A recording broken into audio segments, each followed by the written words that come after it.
Over the next 30 years, 75 million Americans, called the baby boomers, will be affected by having issues with pain. The baby boom generation lasted from 1946 to 1964, and today there are approximately 75 million Americans who are age 54 or older. If you follow the news, you can't help hear about America's dependence on prescription medication. America is in an opioid crisis. America has 5% of the world's population, yet we consume 80% of the world's opioids. Relief from long-term pain is especially important. Now I know, like most of you do, that debilitating pain can be super problematic.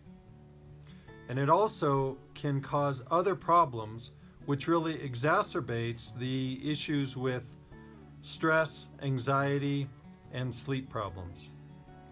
Now, I'm not saying that prescription medications aren't needed for acute pain.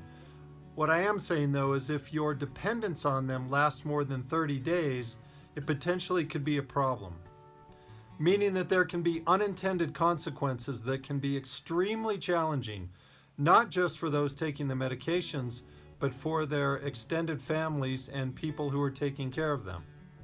With 75 million Americans getting older over the next 30 years, it's going to put a burden on our healthcare system, and that certainly will have to be looked at.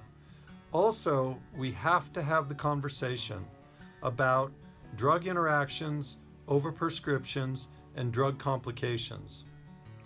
I encourage you to be aware of the long-term effects of overprescription and overuse of opioids, and I encourage you to join the conversation in finding safe alternatives to prescription medication for the long-term management of pain.